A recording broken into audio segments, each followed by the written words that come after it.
सुधा समाधान।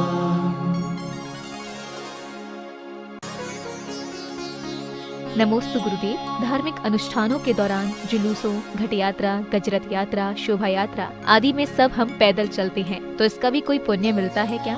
पुण्य तो क्या, महान पुण्य मिलता है। महान यदि नहीं बन सके और महान आत्मा के साथ 2 कदम चल सके, ये भी कम पुण्य नहीं है। हम महान तो नहीं बन सके, लेकिन महान आत्मा के पीछे 2 कदम चल सके, ये कम पुण्य क्या। अपन का कितना बड़ा रिस्पेक्ट हो गया।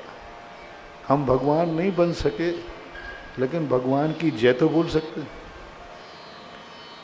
भगवान बनना अलग चीज़ है, भगवान की जय बोलना अलग चीज़ है। तो जय तो बोल सकते हैं। हम रथ में नहीं बैठ सकते हैं, लेकिन भगवान के रथ की हाथ तो लगा सकते हैं।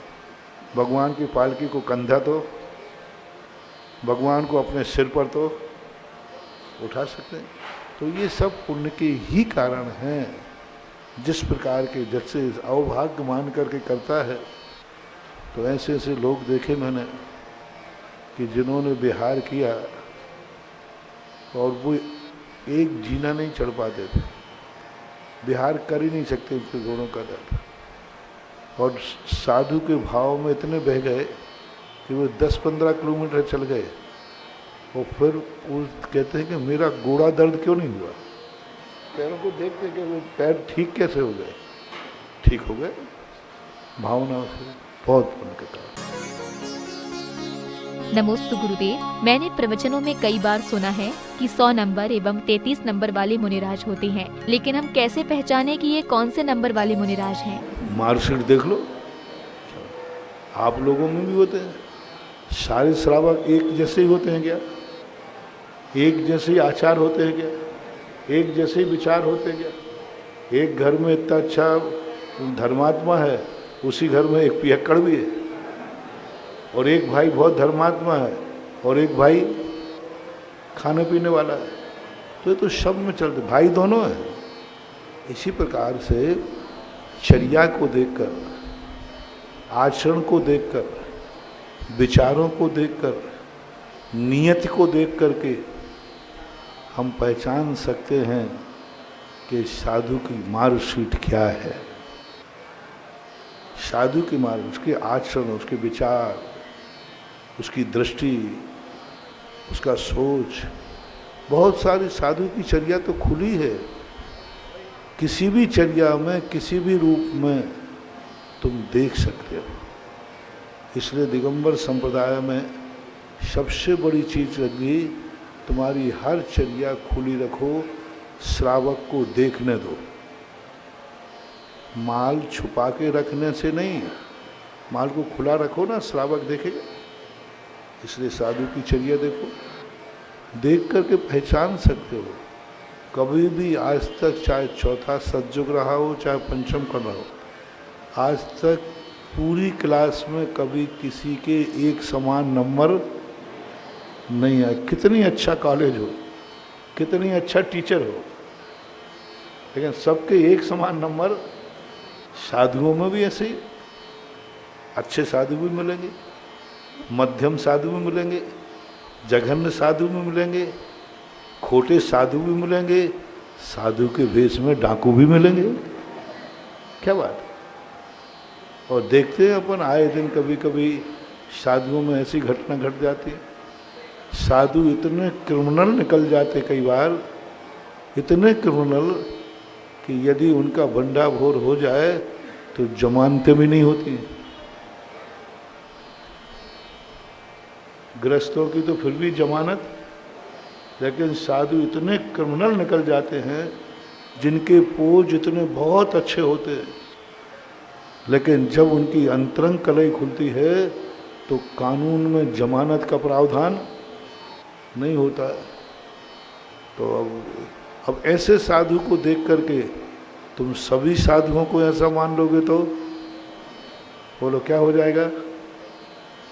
और सभी साधुओं को अच्छा ही मान लेंगे तो गलत हो जाएगा, फालतू है। देखो मार्ग है उस रास्ते में अच्छे लोग भी चलेंगे और गंदे लोग भी चलेंगे, खोटे भी मिलेंगे। चौथे काल में खोटे नहीं थे क्या? साधु के भेष में डाकू नहीं थे क्या? रावण किस भेष में गया था सीता के पास? कौन सा युग था? कौन सा युग था? कलयुग? सतयुग था? राम का युग था। राम का युग था, राम के समय ही था।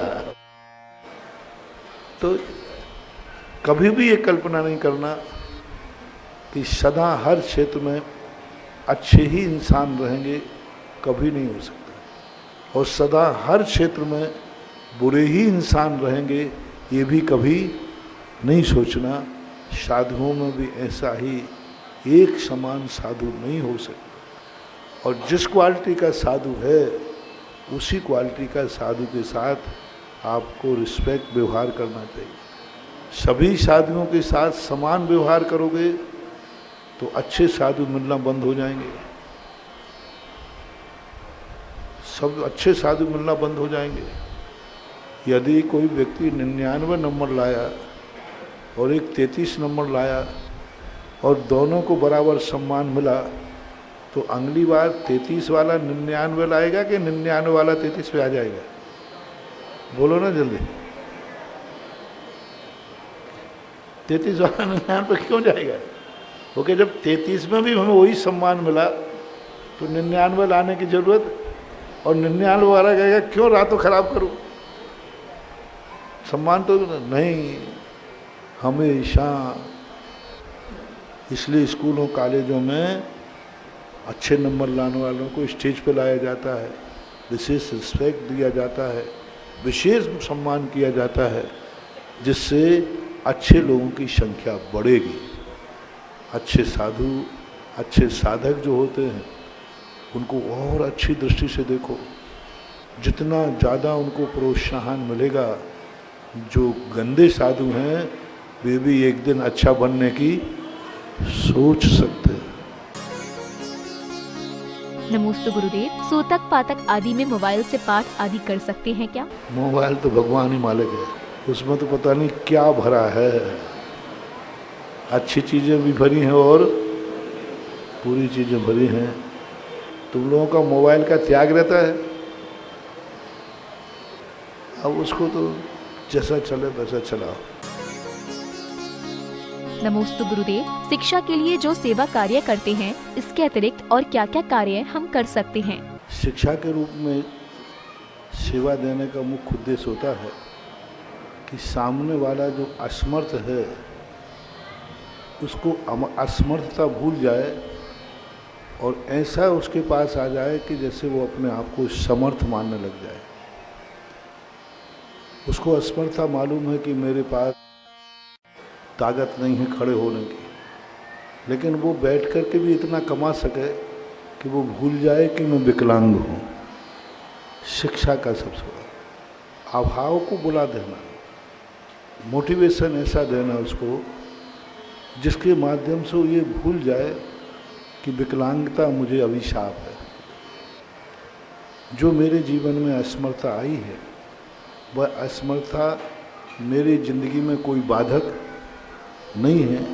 इस प्रकार की उनकी शिक्षा पद्धति करके उनको अन्य जो अपाहिजता है उसकी अपाहिजता को गौण करके अन्य अंगों में ऐसी योग्यता उत्पन्न कर देना जिससे कि वह उससे उसकी पूर्ति कर सके। और शिक्षाओं में तो सबसे बड़ी चीज़ है कि हम सामने वाले को कुछ नहीं देते हैं, अपने खुद के पुण्य की श्री वृद्धि करते हैं। एक गिरे हुए व्यक्ति को उठाने में हमने उसको नहीं उठाया है, हमने खुद ऐसा पुण्य बंद कर लिया है कि अब हम कभी गिरेंगे नहीं। लोग एहसान थोपते हैं, देख मैंने तुझे गिरने से बचा लिया, तू गिर गया था मैंने उठा लिया, मैं नहीं होता तो मर जाता।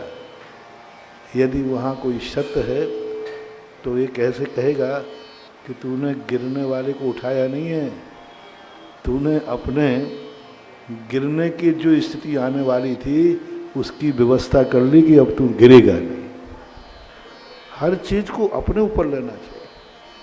हमने किसको दिया है ये भाव आना हानिकारक है।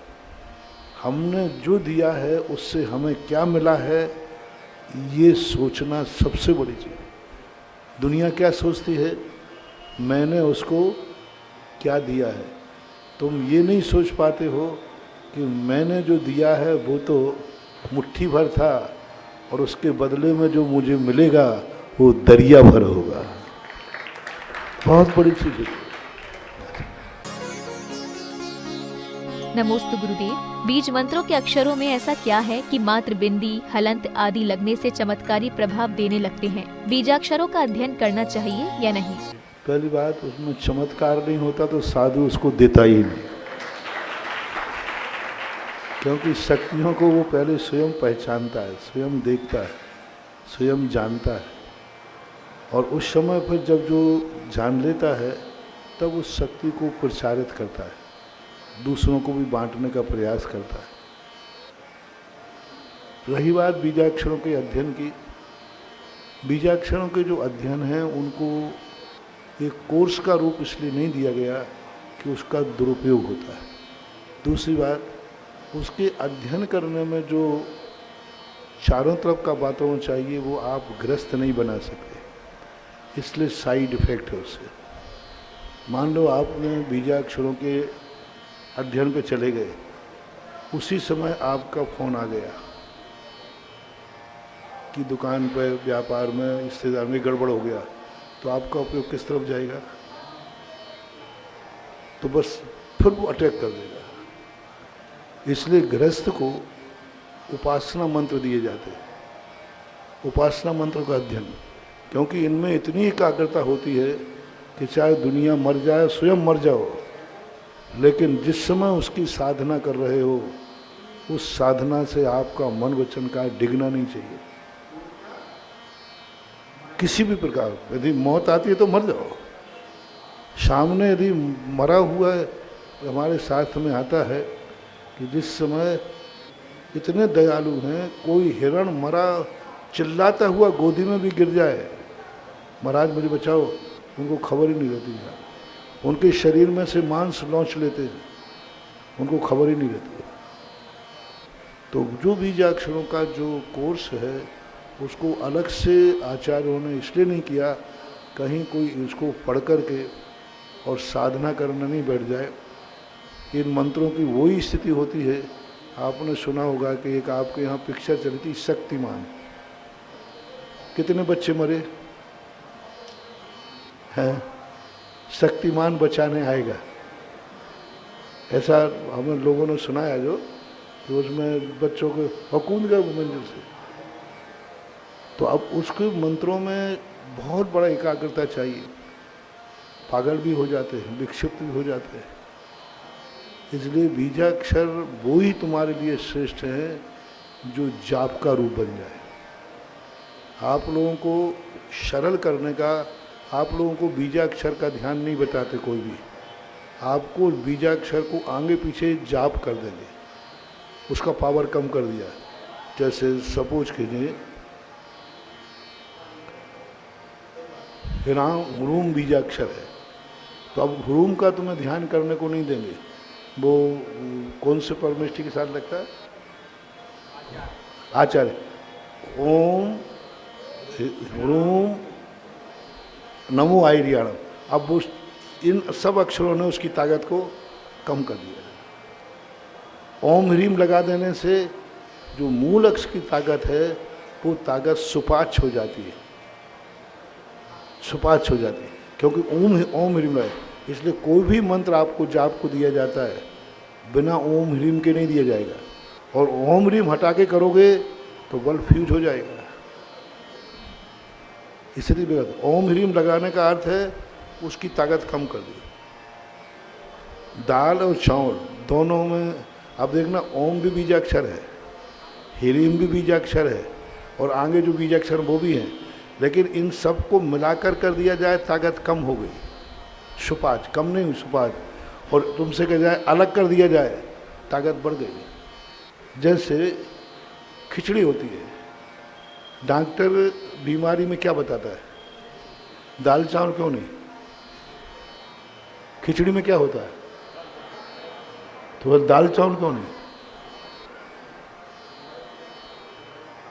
दाल चावल क्यों नहीं? और खिचड़ी में दाल चावल के अलावा क्या है? अंतर क्या है? दाल चावल के में भी दो ही चीज़ें हैं और खिचड़ी में भी दो ही चीज़ें हैं, लेकिन खिचड़ी सुपाच्य है क्योंकि वो दोनों मिलकर के एक हुए हैं और यहाँ दोनों अलग अलग होकर के एक किए गए हैं।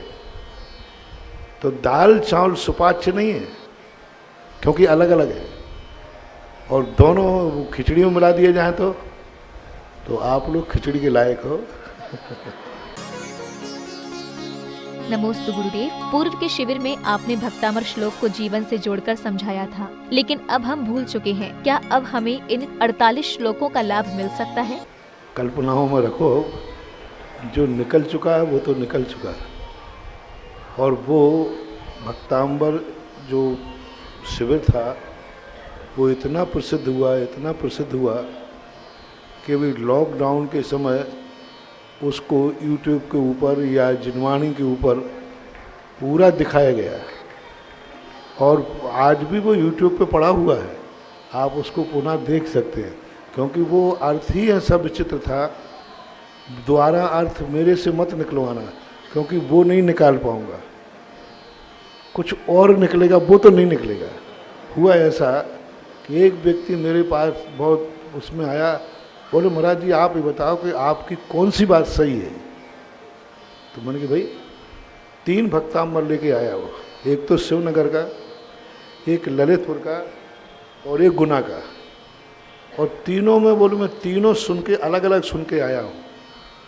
इन तीनों में सही अर्थ क्या है, इसमें आप शिवनगर में कुछ बता रहे हो, ललितपुर में कुछ बता रहे हो। मैंने कहा चौथी बार मत पूछ, नहीं तो और कुछ बताऊंगा। अनंत अर्थ जिन आचार्यों के श्लोकों में होते हैं, एक अर्थ नहीं, अनंत अर्थ जिसमें होते हैं उनको बोलते श्लोक। मैंने कहा जितने बार पूछोगे भक्तांबर उतने बार ही कुछ नया होता है। मैं भक्तांबर पढ़ता हूँ, मैंने कभी आज तक भक्तांबर में महसूस नहीं किया कि मैं वही भक्तांबर पढ़ रहा हूँ जिसको कल पढ़ रहा था। पढ़ते समय कोई एक ना एक नई चीज़ ऐसी मिलती है, अरे इस तो मैंने तो आज तक इस पर गया ही नहीं उपयोग। इसलिए पुराना चाहिए है तो यूट्यूब पे जाइए, नए का इंतजार कीजिए। सुधा समाधान